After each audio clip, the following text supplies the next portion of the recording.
Hello guys, അങ്ങനെ Ramadan day 9 ആയിട്ടുണ്ട്. അപ്പോൾ ഇതാ ഞാനും കൂടെ എൻ്റെ ഓഫീസിലിടാനായിട്ട് പോയിക്കൊണ്ടിരിക്കുകയാണ്. ഇന്നത്തെ ക്ലൈമറ്റ് വെച്ച് നോക്കി കഴിഞ്ഞാൽ ചൂടുണ്ട്, തണുപ്പുണ്ട്. അങ്ങനെ ഇതാ വൈകുന്നേരം ഓഫീസ് കഴിഞ്ഞ് ഒരിത്തിരി നേരത്തെ ഞാൻ ഇറങ്ങി. അങ്ങനെ ഓട്ടോ ഒക്കെ പിടിച്ച് നമ്മൾ തിരിച്ച് റൂമിലേക്ക് വരാണ്. ഇപ്പോൾ വന്നുകൊണ്ടിരുന്നപ്പോൾ നല്ലൊരു ക്ലൈമറ്റ് ആയിരുന്നു കേട്ടോ. ഭയങ്കര ചൂടൊന്നുമില്ല. ഒരു സന്ധ്യ സമയം നല്ല രസമായിരുന്നു. അങ്ങനെ ഇതാ ഷോപ്പിലേക്ക് വന്ന് അപ്പോഴേക്കും ഫ്രൂട്ട്സും ജ്യൂസെല്ലാം മേടിച്ച് വെച്ചിട്ടുണ്ടായിരുന്നു.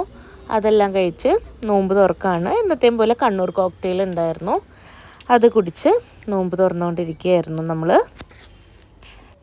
എത്ര പെട്ടെന്നല്ലേ നോമ്പ് 9 ആയത്. കണ്ണ് അടച്ചു തുറക്കുമ്പോഴേക്കും നോമ്പും കഴിയും, പെരുന്നാളാവും. അപ്പോൾ ഈ ഒരു സ്നാക്ക് ഒക്കെ വാങ്ങി വെച്ചിട്ടുണ്ടായിരുന്നു. ഇത് എഗ് പോക്കറ്റ്സ് ആണ്. ഞാൻ മുന്നത്തെ ഒരു വീഡിയോയിൽ ഇത് കാണിച്ചിട്ടുണ്ടായിരുന്നു. നല്ല ടേസ്റ്റ് ആയിരുന്നു കേട്ടോ. പിന്നെ ഇന്ന് വെറൈറ്റി ആയിട്ടൊരു സ്നാക്ക് ഉണ്ടായത് ഈ സാധനമാണ്, ചിക്കൻ ഡോണറ്റ്സ്.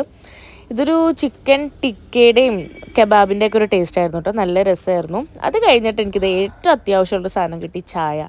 ഭയങ്കര തലവേദനയായിരുന്നു ഗൈസ്. അപ്പോൾ എൻ്റെ മുന്നിൽ ചായ വന്ന് പ്രത്യക്ഷപ്പെട്ടു. അങ്ങനെ ചായയും കുടിച്ചിട്ട് നമ്മൾ പുറത്തേക്ക് പോയി. അത് കഴിഞ്ഞിട്ട് ഈ ഒരു ബ്ലൂ ലൈമും പിന്നെ പാഷൻ ഫ്രൂട്ട് മൊയ്ത്തോയും കുടിച്ചു. കൊള്ളൂലായിരുന്നു. നമ്മൾ ഡിന്നറായിട്ട് കഴിച്ചത് നെയ്ച്ചോറും ചിക്കൻ വറുത്തരച്ചതും ബീഫ് റോസ്റ്റും ഇടിയപ്പമായിരുന്നു.